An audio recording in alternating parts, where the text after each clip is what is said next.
கிறிஷோட பாட்டிய அவங்க அம்மா இறந்ததால வீட்ல தந்து விட்டுட்டாங்க. இப்போ விஜயா கிறிஷ எப்படியாவது வீட்ட விட்டு வெளிய அனுப்பணும்னு சொல்லிட்டு பார்வதி வீட்ல மீட்டிங் போடுறாங்க. ரோகிணி, இந்த கிறிஷ ஏதாவது வீட்ட விட்டு அனுப்புறதுக்கு ஏதாவது ஐடியா குடு அப்படின்றாங்க. உடனே ரோகிணி என்ன பண்ணுறதே தெரியாமல், இல்லை ஆண்டி எனக்கு எந்த ஐடியாவும் தோணலையே ஆண்டி, அவனை பார்த்தாலும் பாவமாக இருக்கே ஆண்டி அப்படின்றாங்க. உடனே விஜய் சொல்கிறேன், ரோகிணி இவங்களுக்கெல்லாம் பாவமே பார்க்கக்கூடாது. அப்படியே அந்த பையன் இங்கேயே இருந்துட்டானா நம்ம என்ன பண்ணுறது? வேகனவே இந்த முத்து மீனை எப்படி வீட்டை விட்டு வெளில தத்துன்னு நான் பார்த்துட்ருக்கேன். இதில் இது வேறு இன்னும் எக்ஸ்ட்ரா ஃபிட்டிங். ஐயோ, அவனை பார்த்தாலே எனக்கு பிடிக்கல. முதல்ல அந்த அறந்த அவளை வீட்டை விட்டு வெளில தத்தணும். ஏதாவது ஐடியா கூட, பார்வதி நீயாவது கூட அப்படின்றாங்க. உடனே பார்வதி சொல்கிறாங்க, விஜயா அந்த குழந்தை தான் இருக்கட்ட விட, இப்போ உங்கள் வீட்லேயே ஒரு குழந்தை இல்லை. இப்போ ஒரு குழந்தை வீட்டில் விளையாடும் போது அதை பார்க்கும்போது உங்களுக்கு ஒரு குழந்தை கண்டிப்பாக வீட்டில் யாருக்காவது பிறக்கும் அப்படின்ற மாதிரி நோக்கத்தில் சொல்கிறாங்க பார்வதி. உடனே விஜயா கோவம் திட்டுறாங்க, உங்கள் 2 பேரையும் ஐடியா கேட்கறத கூப்பிட்ட மாதிரி. நான் ஒரு முட்டாள். 2 பேரும் குழந்தை இருக்கிறதுக்காக பேசிட்டுருங்க. எப்படியாவது அந்த பையனை வீட்டை விட்டு வெளில தெத்தியாகணும். அப்போ தான் எனக்கு நிம்மதியாக விடும் அப்படின்ற மாதிரி விஜயா சொல்கிறாங்க. உடனே ரோகிணி சொல்கிறேன், இல்லை ஆண்டி இந்த முத்துவும் மீனாவும் மீறி நீங்கள் ஏதாவது பண்ணிங்கன்னா அது பிரச்சனை தான் ஆண்டி முடியும். அந்த பையனே கொஞ்ச நாள் இருந்துட்டு அப்புறம் அவங்க பாட்டி கூப்பிட்டு போயிடுவாங்க. எதுக்கு நம்ம எதாவது பிரச்சனை பண்ணிக்கிட்டோம் அப்படின்றாங்க. உடனே விஜயா சொல்கிறேன், இல்லை ரோகிணி அந்த பையனை வீட்டை விட்டு வெளில தெத்தியாகணும்.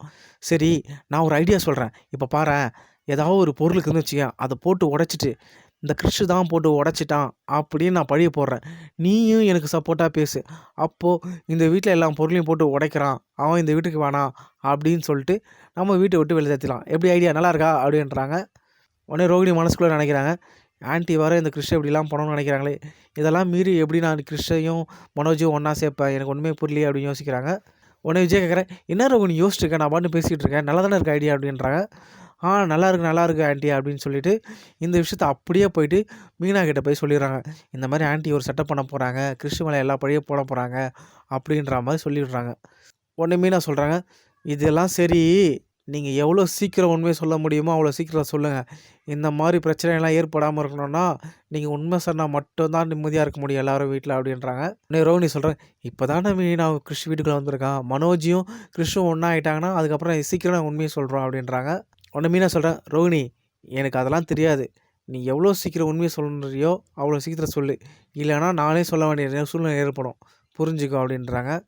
மீனா அவசரப்பட்டு எதுவும் பண்ணுறாதீங்க, இப்போ தான் எல்லாமே நல்லா தான் நடக்கிற மாதிரி தெரியுது, கண்டிப்பாக நான் உண்மையை சொல்லிடுவேன், தயவு செஞ்சு இந்த கிறிஷை மட்டும் ஏதோ பிரச்சனை மாட்டிக்காமல் பார்த்துக்கோங்க அப்படின்றாங்க. அதே மாதிரி விஜய் என்ன பண்ணுறாங்கன்னா, வீட்டில் தந்து ஒரு பொருள் தூக்கி போட்டு உடச்சிட்டு கிறிஷு உடச்சிட்டான் பாருங்களேங்க, வீட்டில் எல்லா பொருள் உடச்சாலும் கிறிஷு உடச்சிட்றாங்க அப்படின்றாங்க. உடனே மனோஜ் வந்து, அதுக்கு தான் சொன்னேன் இந்த பையனை வீட்டில் சேர்க்க வேணாம், பாருங்கள் இப்போ எவ்வளோ காஸ்ட்லியான பொருளாக உடைக்கிறான், இந்த வீட்டில் நான் சொன்னால் யார் கேட்குறா, யாருக்காவது படிச்சிருந்தா ஏதாவது அறிவு இருக்கும், இதோ இந்த ஒருத்தன் டிரைவரு, இவன் ஒருத்தன், இவன் எதுக்கும் உதவாமல் இந்த முத்து சொல்கிறதே கேட்டுன்னு இருக்கான். ரவி, உனக்குலாம் கொஞ்சம் நாலேஜ் தான் யோசிச்சு பாரு, தேவையில்லாமல் எதுக்கு இந்த பையனை நம்ம வளர்க்கணும், பாரு வீட்டில் எல்லா பொருளும் வேஸ்ட் ஆகுது பாரு அப்படின்றாரு. உடனே மீனா சொல்கிறாங்க, ஆண்டி இந்த பொருள் நீங்கள் தான் உடைச்சிங்க சரிங்களா, அந்த பையன் மேலே வேணும்னு பழி போகிறதுக்காக இந்த மாதிரி ஒரு நாடகத்தை ஆடி இருக்கீங்க அப்படின்றாங்க. உடனே விஜய் சொல்கிறேன், ஏய் நீ என்ன சொல்கிற, நான் தேவையில்லாமல் இந்த பொருள் போட்டு உடைப்பேனா, என் வீட்டு பொருளை நான் எதுக்கு உடைக்கணும் அப்படின்ற மாதிரி பேசுகிறாங்க. ஒன்று மீன் ஆதாரத்தை காமிக்கிறாங்க, இந்த பாருங்கள் ஃபோனில் ரெக்கார்ட் பண்ணி வச்சுருக்கேன், நீங்கள் தான் இந்த பொருளை போட்டு உடச்சிருக்கீங்க, இதை தேவையில்லாமல் கிறிஸ்து மேலே பழிவு போட்டு வீட்டை விட்டு வெளில தரதுக்காக நீங்கள் பிளான் பண்ணுறீங்க அப்படின்றாங்க. உடனே விஜயாக்கு எதுவுமே பேச முடியாமல் அப்படி நிற்கிறாங்க.